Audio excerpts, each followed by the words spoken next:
Stop suffering. எல்லோருக்கும் இனிய மாலை வணக்கம். இன்று புதன்கிழமை இரவு சற்று முன்பு, சில மணி நேரங்களுக்கு முன்பு, தேவனுடைய சர்வாயுத வர்க்கம், ஆவிக்குரிய கவசம் என்பதனுடைய அருமையான பாடம், வேத பாடம், பரிசுத்தாவின் கூட்டம் நடந்து முடிந்தது. அநேக மக்கள் நண்பர்களே இந்த நாளிலே தெளிவடைந்தார். ஏனால் பொதுவாய் மக்களுடைய மனநிலை என்ன? ஏன்னா எல்லோருமே குறிப்பா இந்த காலகட்டத்துல, இந்த புது வருஷம் தொடங்கி இருக்கிற இந்த நாட்கள்ல அநேகருடைய மனநிலை என்னவா இருக்கு? இந்த வருஷம் எனக்கு ரொம்ப அமைதியா, ஒரு சுமூகமா, ஒரு அருமையான வருஷமா இது இருக்குமா? இந்த எதிர்பார்ப்பு எவ்விதத்திலும் தவறில்லை. இந்த எதிர்பார்ப்பு நல்லது. நீங்க எதையுமே கெட்ட விதமா யோசிக்க கூடாது. எல்லாமே நீங்க நல்ல விதத்துல யோசிக்கணும். ஆனால் நிஜம் என்னவென்றால், விசுவாசத்தினுடைய நிஜம் என்னவென்றால், ஆண்டவர் வார்த்தையில் அவர் தெளிவாய் சொன்னார், இந்த உலகத்தில் உங்களுக்கு உபத்திரவம் உண்டு. நம்ம எவ்வளவு வேண்டாம் என்று சொன்னாலும், எவ்வளவு ஒதுங்கி போனாலுமே, உலகத்திலே நாம் கண்டிப்பாய் பிரச்சனைகளை, உபத்திரவங்களை எதிர்கொண்டே ஆக வேண்டும். காரணம், இந்த உலகம் பொல்லாங்கனுக்குள் கிடப்பதாய் வசனம் சொல்கிறது. இந்த உலகம் பொல்லாங்கனுக்குள் மூழ்கி கிடக்கிறது. வெறும் ஒளி மாத்திரம் இந்த உலகத்துல இல்லை, இருள் இந்த உலகத்துல இருக்குது மக்களே. எனவேதான் நீங்க உபத்திரவத்தை சந்திப்பதை தவிர்க்க முடியாது. ஆனால் ஆண்டவர் சொன்னார், நான் உங்களை தனியே விட மாட்டேன். எவ்வளவு ஒரு ஆறுதலான வார்த்தை மாத்திரமல்ல, ஒரு உறுதியான வார்த்தை, உத்தரவாதம். நான் உங்களை ஒருபோதும் திக்கற்றவர்களாய் விட மாட்டேன், தனியே விடுவதில்லை. நான் உங்களை விட்டு விலகுவதில்லை, உங்களை கைவிடுவதும் இல்லை. தேவனுடைய வாக்கு தத்தம் இது. ஆனால் இந்த வாக்கு தத்தத்தை நீங்க அண்டி கொள்ளும் போது, பற்றி கொள்ளும் போது, அதன் மேல உங்க விசுவாசத்தை வைக்கும் போது மட்டுமே இந்த உலகத்திலே நீங்கள் சந்திக்கிற உபத்திரவங்களை, அல்லது சந்தித்து கொண்டிருக்கிற உபத்திரவங்களை நீங்க கடந்து செல்ல முடியும். நீங்க அந்த உபத்திரவத்தை பார்த்து மனம் முடிந்து போவதோ, அல்லது சோர்ந்து போவதோ, இல்லை அதிலே அப்படியே மூழ்கி விடுவதோ உங்களை எவ்விதத்திலையும் வெளியே கொண்டு வர முடியாது. அதாவது பல பேர் கெட்ட பழக்கத்துக்கு தங்களை உட்படுத்துகிறார்கள். குடி அல்லது தவறான ஒரு பழக்கம், இல்லை தவறான சகவாசம் கூட. அதற்கு அவங்க சொல்லுகிற காரணம் என்ன? என்னால இதை மறக்க முடியல. அதாவது இந்த சம்பவம் என்ன மிக பெரும் அளவுல பாதிச்சிருக்கு. என் வீட்டுல நடந்த ஒரு துக்க சம்பவம், அல்லது எனக்கு ஏற்பட்ட ஒரு கெட்ட அனுபவம் என்னை கெட்ட பழக்கத்திலிருந்து என்னால வெளியே வர முடியல. அப்போ நான் உங்களுக்கு சொல்ல வேண்டுமானால், கடந்ததை நீங்க இன்னும் நினைச்சிட்டு இருக்கீங்க, முடிஞ்சு போனதை இன்னும் நினைச்சிட்டு இருக்கீங்க, இழந்ததை நினைச்சு இன்னும் புலம்பிட்டு இருக்கீங்க, அல்லது என்ன ஆனதுன்னு சொல்லி நீங்க திரும்ப திரும்ப நினைவுபடுத்தி கொண்டிருந்தால் எப்படி உங்களால கெட்டதை விட முடியும்? எப்படி உங்களால அந்த கெட்ட பழக்கத்தை நிறுத்த முடியும்? அருமையான ஒரு சம்பவத்தை நான் உங்களுக்கு சொல்ல விரும்புகிறேன். பைபிளில் இருந்து, தேவனுடைய வார்த்தையிலிருந்து நடந்த நிஜ காரியம். நான் விசுவாசிக்கிறேன், கண்டிப்பா இது உங்கள் கண்களை திறக்கக்கூடிய ஒன்றாக இருக்கும். இந்த வார்த்தையிலிருந்து நீங்கள் தெளிவடையும்படி. எனவேதான் இதற்கு முன்பாய் நீங்க முதலாவது ஒரு சாட்சியை கவனிக்கும்படி நான் விரும்புகிறேன். இந்த நபருடைய வாழ்க்கை எந்த அளவு மேலும் மேலும் கெட்ட பழக்கத்துக்கு உட்படுத்தப்பட்ட ஒருவராய் தன்னை பார்த்தார். ஆனா என்னைக்கு அவர் கர்த்தருடைய வார்த்தை, இந்த நேரம் நான் உங்களுக்கு சொல்வதை போல அவருக்கு கொடுக்கப்பட்ட அந்த வார்த்தையை ஏற்றுக்கொண்டாரோ, பெற்றுக்கொண்டாரோ, இப்போது கடந்த காலம் அவரை தடுத்து நிறுத்தவில்லை. எதிர்காலத்தை நல்லபடியா உருவாக்கி கொள்ள முடியாம. நண்பர்களே, நம்ம இந்த உண்மையை மறக்க கூடாது. கீழே சிந்தின பாலுக்காக நம்ம வருத்தப்பட முடியாது. அதை திரும்ப எடுத்து பாத்திரத்துல ஊத்தவும் முடியாது. அது கொட்டப்பட வேண்டியது மட்டுமே, சுத்தப்படுத்தப்பட வேண்டியது மட்டுமே, இல்லையா? வேற எதுவுமே செய்ய முடியாது. அதை எவ்விதத்திலையும் நம்ம உபயோகப்படுத்த முடியாது. கலப்படமான அதை வாழ்க்கையினுடைய நடந்து முடிந்த விஷயங்களே உங்களை நினைவில ஓட நீங்க அனுமதித்தால் நீங்க இன்னும் பலவீனம் அடைவீங்களே தவிர நீங்க பலப்படுத்தப்பட வாய்ப்பு இல்லை. இது நீங்க புரிந்து கொள்ள வேண்டிய, நிதானித்து பார்க்க வேண்டிய விஷயம். இந்த சாட்சி கண்டிப்பா உங்கள் கண்களை திறக்கக்கூடிய ஒன்றா இருக்கும். இதனை தொடர்ந்து நான் தேவனுடைய வார்த்தை உங்களோடு பகிர்ந்து கொள்வேன். சாட்சியை கூர்ந்து கவனிங்க.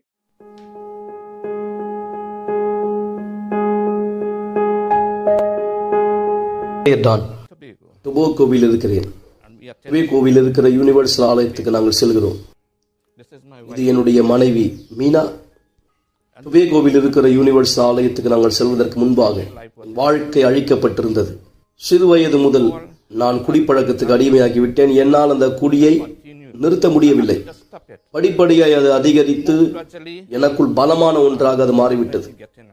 குடிப்பழக்கமானது எனக்குள்ளாக படிப்படியாய் அதிகரித்து கொண்டே வந்தது. பலமாக அதாவது ஒரு நாளைக்கு ஒரு பாட்டில் என்று துவங்கி பிற்பாடு 2 பாட்டில் 3 பாட்டில். இதை பார்த்த என் மனைவி என்னிடத்திலே பேசினால், நான் மிக அதிகமாய் குடிக்கிறேன் என்று அவள் என்னிடத்திலே சொன்னாள். நான் செய்கிற தவறான காரியத்தை எனக்கு சொன்னாள். எங்களுக்குள்ளாக அநேக வாக்குவாதங்கள் ஏற்பட்டு அந்த வாக்குவாதம் கை கலப்பாய் மாறியது. கத்தியினால் அவளை காயப்படுத்திருக்கிறேன். பல தடவை நான் அவரை கொல்ல நினைத்திருக்கிறேன், முயற்சித்திருக்கிறேன். சில நேரத்தில் அவளும் கத்தி அல்லது ஏதாவது ஒரு பொருளை எடுத்துக்கொள்வாள், அவளை தற்காத்துக் கொள்ள என்னை திரும்ப அடிக்கும்படி. நாங்க யூனிவர்சல் ஆலயத்துக்கு வரதுக்கு முன்னாடி என் கணவருடைய கெட்ட பழக்கத்தின் காரணமா நான் குடிப்பேன், ரொம்ப தவறா நடந்துப்பேன். என் முழு வாழ்க்கையும் மோசமான நிலைமையில இருந்தது. இதை என்னால தாங்க முடியல. நான் ஒரு சமாதானமான வாழ்க்கை வாழ விரும்பினேன், ஆனா அது நடக்கல. எனக்கு விசுவாசம் இருந்தது. நான் எல்லா நாளும் ஜபிச்சேன். இவர் மாறணுங்கிறதுக்காக ஜபிச்சேன். எனக்கு நாட்கள் செல்ல செல்ல இது நடக்குமா இல்ல நடக்காதா, இது போகுமா போவாதான்னு தோண ஆரம்பிச்சிடுச்சு. கெட்ட பழக்கம் மிக மோசமானது. நான் கடன் வாங்கி குடிக்கிற அளவுக்கு சென்று விட்டேன். மேலும் மேலும் மேலும் அநேக இடத்துல கடன் வாங்க நான் தீர்மானித்தேன். கடன் வாங்கினேன், ஆனால் என்னால் அந்த கடனை திரும்ப செலுத்த முடியவில்லை. கடன்காரர் மத்தியில் எனக்கும் பிரச்சனை ஏற்பட்டது. பல நேரத்தில் அவர்கள் இவன் உயிரோடு இருக்கக்கூடாது, என்னை கொண்டு விடலாம் என்று கூட அவர்கள் திட்டம் தீட்டுகிறார்கள். காரணம், நான் கடனாய் வாங்கிய பணத்தை என்னால் அவர்களுக்கு திரும்ப செலுத்த முடியாத காரணத்தினால. வீட்டு முதலாளி என்னை என் வீட்டை காலி செய்யும்படியாய் ஒரு தரம் கூறினார். முன்பு நான் 10,000, 20,000, 30,000 டாலர் வரை கொடுப்பேன், ஆனால் இப்போது என்னால் $1,000 கூட கொடுக்க முடியவில்லை. வீட்டு முதலாளிக்கும் எனக்கும் மத்தியில் ஒரு வாக்குவாதம் உண்டாயிற்று. அவர் என்னை வெளியே தள்ளி நோட்டீஸ் கொடுத்தார். அவர் சொன்னார், நீ எல்லாவற்றையும் எடுத்துக்கொண்டு காலி செய்ய வேண்டும், இனி நீங்க இருக்கக்கூடாது. என் நிலைமை இன்னும் மோசமானது. நான் இன்னும் மேலும் மேலும் குடிக்க ஆரம்பித்தேன். நான் குடித்து காலை எழுந்திருக்கும் போது எல்லாம் ஒழுங்காகும் நினைத்தேனால் எல்லாம் மோசமாகியது. நான் குடிக்கும் பொழுது பிரச்சனையை மறப்பேன், எனக்கு மிக நன்றாக இருக்கும். ஆனால் அந்த போதை இறங்கின பிற்பாடு மீண்டும் என் பிரச்சனைகள் பெரிதாகும். திரும்ப குடிப்பேன், நாள் முழுவதும் குடிப்பேன். பிரச்சனைகள் குறைவதைப் போல நான் நினைத்துக் கொள்வேன். ஆனால் அந்த போதை தெரிந்து எழுந்தவுடனே மேலும் மேலும் மேலும் பிரச்சனை அதிகமாகிக் கொண்டே வந்தது. ஒரு நாள் என்னுடைய வேலை ஸ்தலத்திலே என்னுடைய நண்பர் ஒருத்தர் என் வேலை ஸ்தலத்திலே என்னோடு பேசிக் கொண்டிருந்தார். அவர் என்னிடத்திலே சொன்னார், நான் யூனிவர்சல் ஆலயத்துக்கு சென்று கொண்டிருக்கிறேன். அந்த நேரம் நான் குடித்துக் கொண்டிருந்தேன். என் கையில ஒரு பியர் இருந்தது, என் கையில சிகரெட் இருந்தது. ஆனாலும் அவர் சொல்வதை நான் கேட்டுக் கொண்டிருந்தேன். காரணம், நான் மிகவும் அதிர்ச்சியா இருந்தேன். அவர் ஆலயத்துக்கு சென்று கொண்டிருக்கிறார் என்று கேள்விப்பட்டவுடன் நான் அதிர்ச்சியானேன். அவருடைய பிரச்சனையும் என்னுடைய பிரச்சனையை போல்தான். ஏனென்றால் நாங்கள் இருவருமே நண்பர்கள். அன்றைக்கு வெள்ளிக்கிழமை, எனக்கு தெரியாது அது விடுதலையின் நாள் என்று. ஏனென்றால் யூனிவர்சல் ஆலயத்தில் வெள்ளிக்கிழமை விடுதலையினால் நான் ஒருபோதும் யூனிவர்சல் ஆலயத்துக்கு முன்பு சென்றதில்லை. நான் 7 மணிக்கு கூட்டம் தொடங்குவதற்கு முன்பாகவே ஆலயத்துக்குள்ளே சென்று விட்டேன். ஆனால் நான் முழு போதையா இருந்தேன். அதுதான் நான் யூனிவர்சல் ஆலயத்துக்கு முதலாவது செல்வது. நான் சென்று அங்கே அமர்ந்தேன். நான் ஆலயத்துக்குள்ளே சென்று உட்கார்ந்த சமயம் போதகர் கேட்டார், நீங்க முதல் தடவை ஆலயத்துக்கு வரீங்களா? நான் இதுவரைக்கும் ஆலயத்துக்கு போனதே இல்லை. நான் சொன்னேன் ஆமா. அவர் கேட்டார், நீங்க குடிச்சிருக்கீங்களா? நான் சொன்னேன், நான் குடிச்சிருக்கேன். நீங்க சிகரெட் பிடிச்சிருக்கீங்க? நான் சொன்னேன், நான் சிகரெட் பிடிச்சிருக்கேன். ஏன்னா என்னால எதையும் மறைக்க முடியாது. நான் என்னெல்லாம் செய்தனும் எல்லாமே வெளிப்படையா தெரியுது. ஒரு நாள் ஏறத்தாழ ஒரு 1.5 வாரத்துக்கு பிற்பாடு எனக்குள்ளாக ஒரு எண்ணம் தோன்றியது, இது போதும், நிறுத்து. நான் உடனே தேவனிடத்தில் ஜெபித்தேன். தேவனே, நான் சொன்னேன், தேவனே போதும், இனிமேல் இது போதும். நான் அப்படியாக ஜெபித்தேன். ஆண்டவராக இயேசுவே, எனக்கு சரியாக என்ன செய்ய வேண்டும் என்று தெரியவில்லை. நான் பெரும் குழப்பத்தில் இருக்கிறேன். நான் ஆலயத்துக்கு சென்று கொண்டிருக்கிறேன், ஆனால் நான் தொடர்ந்து குடித்துக் கொண்டிருக்கிறேன், தொடர்ந்து புகைப்பிடித்துக் கொண்டிருக்கிறேன். என் வாழ்க்கையில் எந்த மாற்றமும் இல்லை. நான் சொன்னேன், ஆண்டவராக இயேசுவே, என்னுடைய வாழ்க்கையில எனக்கு ஒரு மாற்றம் தேவை. நான் ஆண்டவரிடத்திலே ஜெபித்தேன். ஆண்டவரிடத்தில் நான் பேச ஆரம்பித்தேன். நான் இங்கே இடத்துல பேசுவதை போல நான் தேவனிடத்திலே பேசிக் கொண்டிருந்தேன். நான் சொன்னேன், தேவன், என் வாழ்க்கையில் ஒரு மாற்றம் தேவை. மறுநாள் காலையில் நான் எழுந்து என் மனைவியிடத்திலே சொன்னேன், நான் குடியை நிறுத்தி விட்டேன். என் மனைவி என்னை பார்த்து சிரிக்க தொடங்கினாள். அவர் சொன்னா, என்னால் நம்ப முடியவில்லை. நான் சொன்னேன், ஆமாம், எல்லாமே முடிந்து விட்டது, அவ்வளவுதான். என் மனைவி நம்பவில்லை. உடனே என் மனைவி என்னுடைய படுக்கை அறைக்கு சென்றால், சமையல் அறைக்கு சென்றால், அங்கே நான் வழக்கமா எங்கெல்லாம் குடியை ஒழித்து வைப்பேனோ போதை பொருளை எல்லாவற்றை எடுத்து எல்லா குடியை சிங்கிலே ஊற்றினாள். நான் பார்த்து கொண்டிருந்தேன். எல்லாவற்றை அவளை ஊற்றினாள். அந்த நாள் துவங்கி எல்லாமே மாறி போனது. அந்த நாள் துவங்கி என் வாழ்க்கையில் எந்த கெட்ட பழக்கத்துக்கும் இனி இடமில்லை. சிகரெட், குடி பழக்கம், மற்ற எல்லாமே என் வாழ்க்கையிலிருந்து மறைந்து போனது.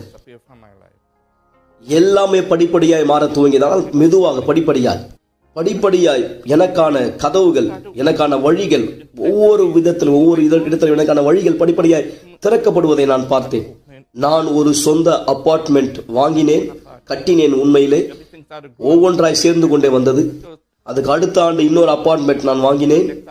அதன் பிற்பாடு இன்னொரு அபார்ட்மெண்ட் நான் கட்டினேன். அதுக்கு அடுத்த வருடம், அதற்கு அடுத்த வருடம் நான் இன்னொரு அபார்ட்மெண்ட் கட்டினேன். அதுக்கு அடுத்த வருடம் எல்லாவற்றையும் முழுமையாக்கக்கூடிய ஒரு திட்டத்தை உருவாக்கினேன். ஒரு ப்ராஜெக்ட். மேற்கூரை போடப்பட்டது, முற்றம், வேலி அடைக்கப்பட்டது. நீங்கள் பார்ப்பதை போல என் திட்டத்தின்படி எல்லாமே உருவாக்கப்பட்டது. தேவனுக்கு நன்றி. எல்லாமே முழுமையடைந்தது. யாருக்கு நாங்கள் எந்த பணமும் கொடுக்க வேண்டியதில்லை. இங்கே கடன் வாங்குவது, அங்கே கடன் வாங்குவது, நான் எதையும் கட்ட பேங்கில் சென்று லோன் கேட்கவில்லை. எதுவும் இல்லை. யாரிடத்திலும் எதுவுமே நாங்கள் சென்று கேட்கவில்லை. எல்லாமே நான் என் சொந்த பணத்திலே செய்தேன். முன்பு நான் வாடகை செலுத்திக் கொண்டிருந்தேன். இன்றைக்கு 4 அபார்ட்மெண்ட்டிற்கு நான் வாடகை வாங்கி கொண்டிருக்கிறேன்.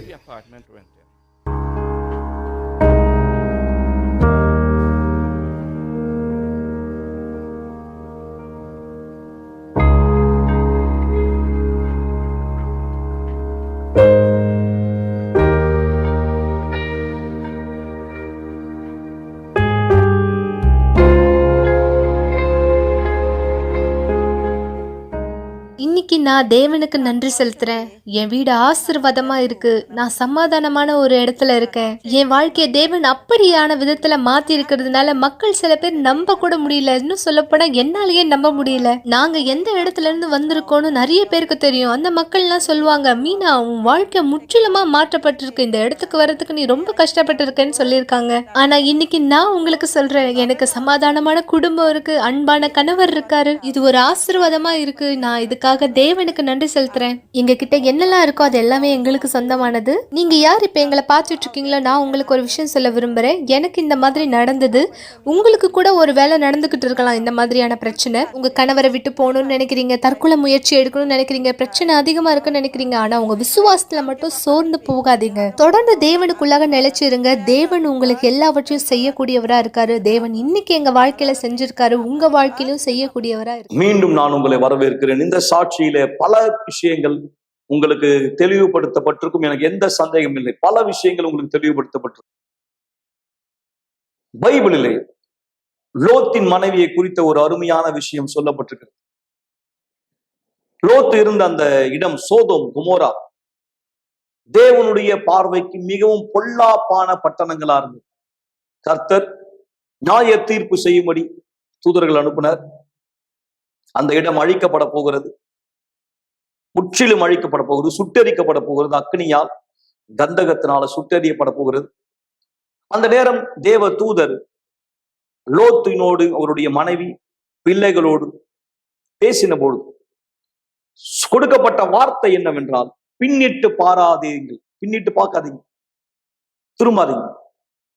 ஏன்னா இந்த இடம் எந்த நல்லதும் இருக்கிற இடம் இல்லை. நீங்க இங்க இருந்து ஒரு நல்ல இடத்துக்கு குடிபெயர்ந்து போகணும்.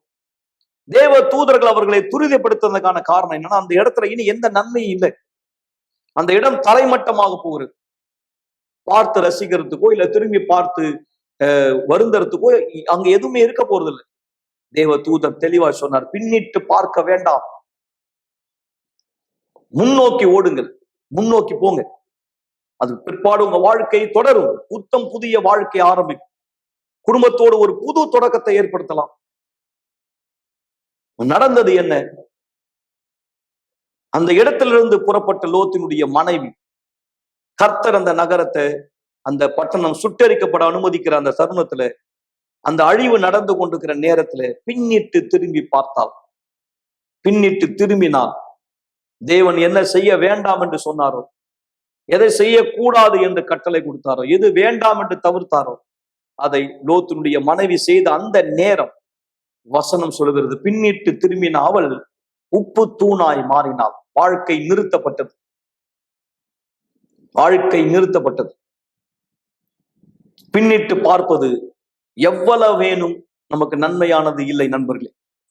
மீண்டும் சொல்லுகிறேன், குறிப்பாக உங்கள் பழைய வாழ்க்கையை நீங்கள் புரட்டி பார்ப்பது அல்லது அதை ருசித்து பார்க்க முயற்சிப்பது, மீண்டும் அந்த பழைய நட்புறவுகளை தொடர விரும்புவது, தேவையில்லாத நட்புறவுகள், அதுல எந்த நன்மையும் இல்லை என்று சொல்லும்போது, எந்த ஒரு பிரயோஜனம் இல்லைன்னு சொல்லும்போது, எனக்கு அது அவசியமான நினைவுகளோ நல்ல நினைவுகளோ இல்லைன்னு சொல்லும்போது, ஏன் நான் மீண்டும் அதை யோசிக்க வேண்டும்? திரும்ப எதற்காக நான் அதை யோசிக்கணும்? ஏன் என்ன அந்த நினைவுல ஆழ எடுத்து செல்ல வேண்டும்? பின்னிட்டு பாராதீங்கள் என்று கர்த்தர் சொன்னார். லோத்தின் மனைவி பின்னிட்டு பார்த்தார். உப்பு தூணாய் மாறியது அவருடைய சொந்த தீர்மானத்தினால ஏற்பட்ட சோகமான முடிவு. எனவே நீங்கள் யார் இந்த நேர நிகழ்ச்சி பார்த்துட்டு இருக்கீங்களோ, இல்ல என் வாழ்க்கை உண்மையாவே நான் கடந்த காலத்துல மோசமான காரியம் செய்திருக்கிறேன், என் ஆண்டவர் மன்னிக்க முடியுமா? நண்பர்களே, நான் சொன்னதை போல கர்த்தர் புது காரியத்தை செய்கிறவர். நீங்க என்ன செய்தீங்கன்றது அவருக்கு தேவையில்லாத விஷயம். அவர் உங்க வாழ்க்கைக்கு என்ன செய்ய விரும்புகிறார் என்பதை நீங்க புரிந்து கொள்ள வேண்டும் என்றுதான் அவர் விரும்புகிறார். அதற்காக தான் நீங்கள் சாட்சியை பார்த்து கொண்டிருக்கிறீர்கள். உங்களுக்கும் அவர் அதை செய்ய முடியும், செய்ய விரும்புகிறார் என்பதை நீங்கள் புரிந்து கொள்ளும்படி. இப்ப ஏன் நீங்க முடிந்ததை இன்னும் பேசிட்டு இருக்கணும்? ஏன் அந்த கடந்த காலத்தை யோசிச்சுட்டு இருக்கணும்? உங்கள் துக்கத்துக்கான காரணம் அதுதான். கெட்ட பழக்கத்துல இருந்து நீங்க வெளியே வர முடியாததுக்கான காரணம் அதுதான். அல்லது பல இடங்களுக்கு சென்று நீங்க உதவி பெற முடியாததுக்கான காரணம் அதுதான். தேவன் உங்களுக்கு இன்றைக்கு ஆலோசனை கொடுக்கிறார். நீங்க கேட்க போகிற இன்னொரு அற்புதமான சாட்சி, நீங்கள் அவர் வார்த்தையை நம்பினால், அவர் கொடுக்கிற இந்த உபதேசத்தை நீங்கள் ஏற்றுக்கொண்டால், நான் உங்களுக்கு சொல்லுகிறேன், கெட்ட அனுபவங்களை மறந்து விடுங்கள். முடிந்து போனதை பற்றி யோசிக்காதீர்கள். அவர் சொல்கிறார், இதோ புது காரியத்தை செய்கிறேன். அதான் சற்று சில மணி நேரத்துக்கு முன்பாய் நேரடியாய் இந்த பரிசுத்தாவின் வேத பாடத்தை கொடுத்து வந்திருந்த மக்களுக்கு ஆண்டவர் கொடுத்தார். புது தொடக்கம், புது இருதயம், புது யோசனை. இந்த வருஷத்தினுடைய முதல் மாதத்திலே தேவன் உங்களோடு பேசுகிறார். மக்களே, பழசை மறந்து விடுங்கள். எனவேதான் வருகிற ஞாயிற்றுக்கிழமை மிக சரியாய் இந்த மாசத்தினுடைய கடைசி ஞாயிற்றுக்கிழமை, ஜனவரி 28ஆம் தேதி, இந்த ஞாயிற்றுக்கிழமை நீங்க அதை குறித்த வழிகாட்டுதலை பெறுவீர்கள். மிக சரியா 28ஆம் தேதி உங்கள் கடந்த காலத்தை ஒரு கல்லை வைத்து நிறுத்தி விடுங்கள். நீங்கள் திரையிலே பார்க்கிற இந்த அழைப்புகளை போல ஒரு கல்லை வைத்து அந்த கடந்த காலத்தை நிறுத்தி விடுங்கள். அது தொடர அனுமதிக்காதீர்கள்.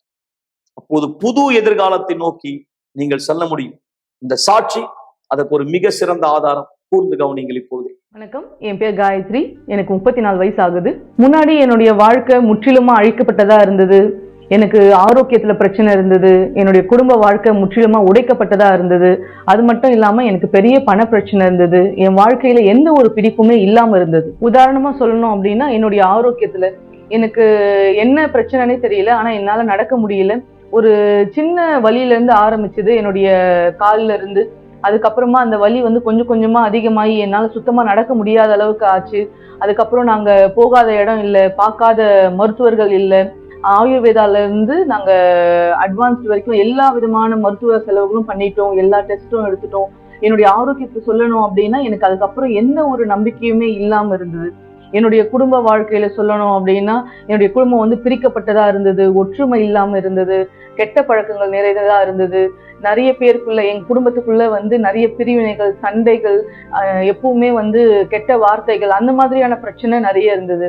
என்னுடைய குடும்பம் முற்றிலும் அழிக்கப்பட்டதா இருந்தது.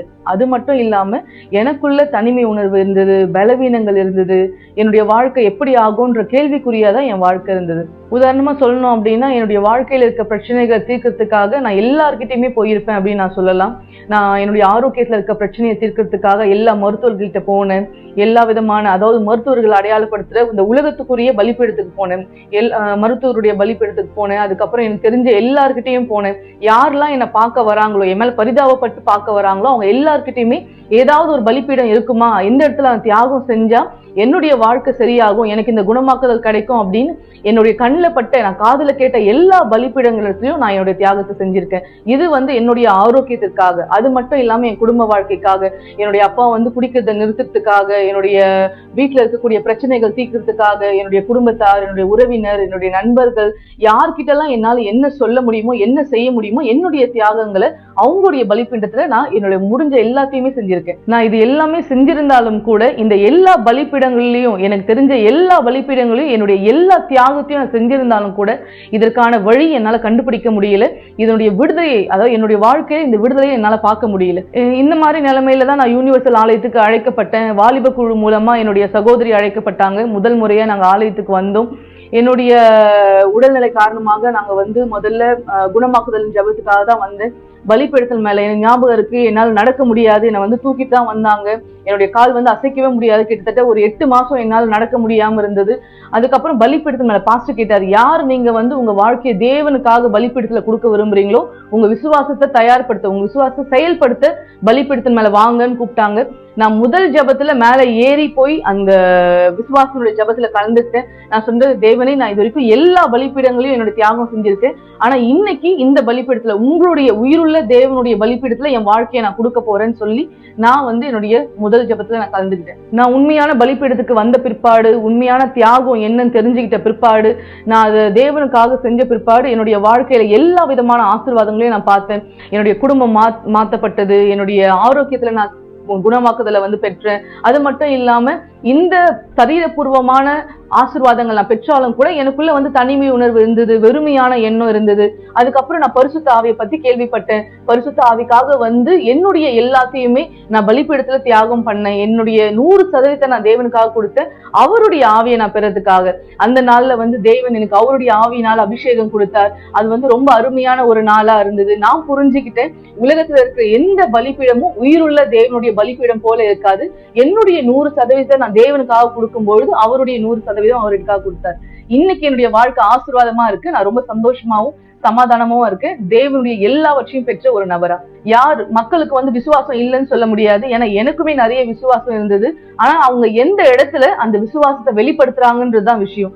முன்னாடி நான் தவறான விஷயங்கள்ல, தவறான நபர்கள்ல, தவறான பலிப்பீடத்துல என்னுடைய விசுவாசத்தை நான் செயல்படுத்திட்டு இருந்தேன், நிறைவேற்றிட்டு இருந்தேன். ஆனா எப்போ நான் உயிருள்ள தேவனுடைய பலிப்பீடத்தை கண்டுபிடிச்சனோ, எப்போ தேவனுக்கான பலிப்பீடத்துல என்னுடைய தியாகங்களை செய்ய ஆரம்பிச்சனோ, அப்போ என்னுடைய வாழ்க்கை மாற்றப்பட்டது. இதுதான் ரகசியம். யார் தேவனுக்காக அவருடைய பலிப்பீடத்துல தன்னுடைய தியாகத்தை செய்யறாங்களோ அவங்களுடைய வாழ்க்கையில முழுமையான ஆசீர்வாதத்தை அவங்க பார்க்க முடியும். நான் வந்து இன்னைக்கு தேவனுக்கு உண்மையா நன்றி சொல்றேன், என்னுடைய முழு மனதோட. ஏன்னா இன்னைக்கு என்னுடைய வாழ்க்கை முழுமையா மாற்றப்பட்டதுக்கு, முற்றிலுமான ஆசீர்வாதத்தை, சமாதானத்தை நான் பெற்றிருக்கேன். தேவனுக்கு நன்றி. நாம் நிகழ்ச்சியின் இறுதிக்கு வந்திருக்கிறோம். இந்த நேரம் நீங்கள் இந்த வீடியோ பார்க்கும்படி நான் விரும்புகிறேன். இது நான் கொடுக்கிற ஒரு அழைப்பும் கூட. பல நேரத்துல கடந்த காலத்தை நிறுத்த முயற்சிக்கிற மக்களை அசுத்தம் தடுப்பது உண்டு. பல நேரத்துல இல்ல, பொதுவாய்.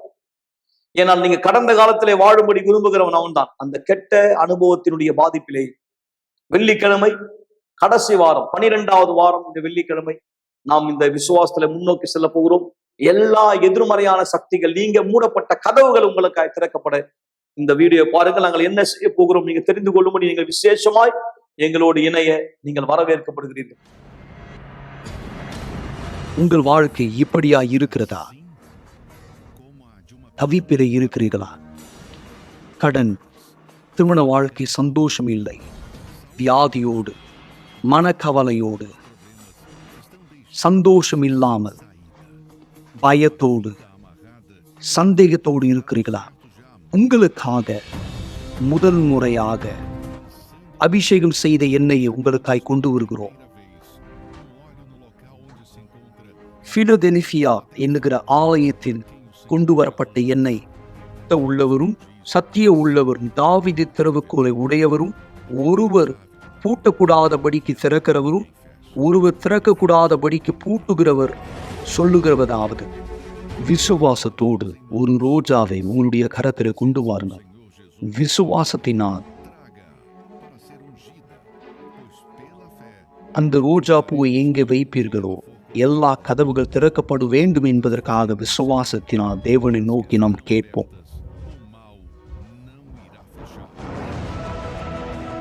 ஆசீர்வதிக்கப்பட்ட ரோஜா 12 வெள்ளிக்கிழமைகள் நல்ல கதவுகளை திறக்க மற்றும் தீய கதவுகளை மூட சிறப்பு ஜெபம்.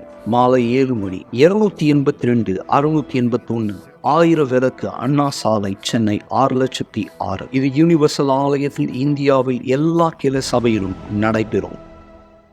மக்களே, நாம் எல்லா விதமான காரியத்தை உங்களுக்கு தெளிவுபடுத்தினோம். நான் நம்புகிறேன் எந்த சந்தேகம் உங்களுக்கு இல்லை என்று. ஆனால் இப்போது முடிவு கண்டிப்பா உங்களுடைய கடந்த காலத்தினுடைய பாதிப்பினுடைய அந்த விஷயத்திலிருந்து வெளியே வரக்கூடிய கல்லை வைக்க வேண்டிய முடிவு என்னுடையதோ ஆண்டவருடையதோ அல்ல, உங்கள் சொந்த முடிவு. இவர்கள் செய்ததை போல அந்த கல்லை நீங்கள் வைத்து விட்டால் முன்னோக்கி செல்ல எந்த தடையும் இல்லை, அது பின்பாக நிறுத்தப்படும். எப்படி நான் செய்வது? ஞாயிற்றுக்கிழமை எங்கள் சிறப்பு விருந்தினர் எங்களோட இணையுங்கள். காலை 9:30 மணி கூட்டத்தில் இதோ இந்த பாடல் ஒலிக்கிற தருணம். தண்ணீர் ஆயத்தப்படுத்திக் கொள்ளுங்கள். குடும்பத்தோடு ஒன்றிணைங்கள். ஜபத்துல விசுவாசத்தை ஒன்றிணைங்கள். மேற்கொண்டு உங்களுக்கு இந்த நிகழ்ச்சியை பற்றிய இந்த சிறப்பு நோக்கம், ஜனவரி 28 செய்யக்கூடிய இந்த ஜபத்தை பற்றிய வழிகாட்டுதல் தேவை, ஆலோசனை தேவையானால் உடனடியாய் தொலைபேசியிலே தொடர்பு கொள்ளுங்கள், அல்லது நேரடியாய் வெள்ளிக்கிழமை வரவேற்கப்படுகிறீர்கள். நீங்கள் தேவனால் ஆசீர்வதிக்கப்படும்படி. வாரும் தேவ ஆவியே, என்னை தொடும், அனைத்திடும். உம் பிரசன்னமே என் தேவையான ஒன்று, என் பிரியமான நேசரே. ஆராதிப்பே என் கைகள் மேலுயர்த்தி, என் உள்ளத்தை அர்ப்பணித்தே. நான் தோல்வியாய் இருந்தும் என் மீது அன்பானி, நான் வெறுமையாயிருந்தும் என் மீது அன்பானி. இயேசு அன்பினால் எனக்காய் சிலுவையில் தாங்கிடா பாரங்கள் சுமந்திரே, என் வலி ஏற்றுக்கொண்டீ. இயேசு அன்பினால் எனக்காய் சிலுவையில் தாங்கிடா பாரங்கள் சுமந்திரே, என் பழி ஏற்றுக்கொண்டீ. இயேசு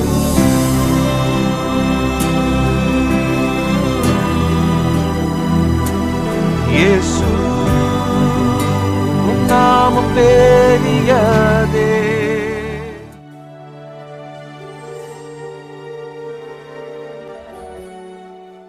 ஜெபம் தேவனுடனான நம்முடைய தொடர்பாகும். நீங்கள் சாட்சிகளை பார்த்தீர்கள், நீங்கள் வார்த்தையை கேட்டீர்கள். ஆனால் இப்பொழுது தயவு செய்து கண்களை மூடியிருங்கள். ஜெப நேரத்திற்காய் நாம் நம்மை ஆயத்தப்படுத்திக் கொள்ளலாம். சர்வ வல்லவரே, என் கரத்தை நீட்டி இந்த ஜபத்தை பெறுகிற, கேட்கிற, ஏற்றுக்கொள்ளுகிற, விசுவாசிக்கிறவர்கள் மேல் நான் உம்முடைய பலனை அறிக்கை செய்கிறேன். சற்று முன்பு இந்த வல்லமை தான், இந்த பலன் தான் மக்கள் மீது வந்து இறங்கியது. பரிசுத்த ஆவியினுடைய வல்லமை. உம்மாலை அன்றி தன்னந்தனியாய் நாங்கள் கடந்த கால நினைவுகளில் இருந்து வெளியே வர முடியாது. குறிப்பாய் எங்களை மிக பெரும் அளவிலே பாதித்த அந்த விஷயங்கள், பாதித்துக் கொண்டிருக்கிற விஷயங்கள். இந்த நபர் குடிப்பதற்கான ஒரு காரணமாய் அது அமைந்திருக்கலாம். இவர் தவறான ஒரு வழியிலே செல்வதற்கான ஒரு காரணமாய் அது இருக்கலாம். அல்லது தவறான முடிவு எடுக்க யோசித்துக் கொண்டிருப்பதற்கான ஒரு காரணமாகவும் அது இருக்கலாம். ஆனால் உம் சக்தி பெரியது என் தேவன்.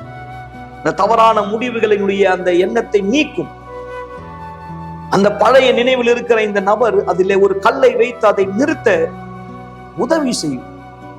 முன்னோக்கி சென்று ஒரு நல்ல எதிர்காலத்தை உருவாக்கி கொள்ளும்படி, வெற்றிக்குரிய ஆசீர்வாதமான எதிர்காலத்தை உருவாக்கி கொள்ளும்படி, ஒரு மகிமைக்குரிய சாட்சியின் எதிர்காலத்தை உருவாக்கி கொள்ளும்படி, தனக்குள்ளே ஒரு நடைப்பணத்தை போல உணர்ந்து வாழ்ந்து கொண்டிருக்கிற இவர் ஜீவனை பெற்றுக் கொள்ளும்படி உம் ஆவி தாமே இந்த நேரம் ஒரு உதவி செய்வாராய். எங்கிருந்து ஜபத்தை இவர் கேட்டுக் கொண்டிருக்கிறார், அதே இடத்திலே நான் உங்களுடைய ஜீவனை இவர் மீது அறிக்கை செய்கிறேன். தண்ணீரை ஆசீர்வதிக்கிறேன். ஜபத்தை கேட்டுக்கொண்டிருக்கிற ஒவ்வொருத்தரை ஆசீர்வதிக்கிறேன். ஆண்டவராக இயேசு கிறிஸ்துவின் மகிமைக்குரிய பெயரால் ஆமென். நான் நம்புகிறேன் பரிசுத்த ஆவி உங்களை புதுப்பித்திருக்கிறார். நம்புகளே, புது தொடக்கத்தை ஏற்படுத்துங்க. நாளை விசேஷமாய் திருமண அன்பின் வாழ்க்கைக்கான கூட்டம் 7 மணிக்கு மறக்க வேண்டாம். இந்த ஞாயிற்றுக்கிழமை விசேஷமான ஒரு வரவேற்பு உங்களுக்காய் உங்கள் கடந்த காலத்திலிருந்து நீங்க வெளியே வரும்படி ஆசீர்வாதமான இரவா இருக்கட்டும். செல்வார். கவலைப்படுவதை நிறுத்துங்கள் என்ற நிகழ்ச்சியை பார்த்து கொண்டிருப்பதற்கு மிக்க நன்றி. கூட்டம் முடிந்த பிற்பாடும் நீங்கள் எங்களை தொடர்பு கொள்ளலாம். மறந்து விடாதீர்கள், எங்களுடைய எண் 9384638738. நன்றி.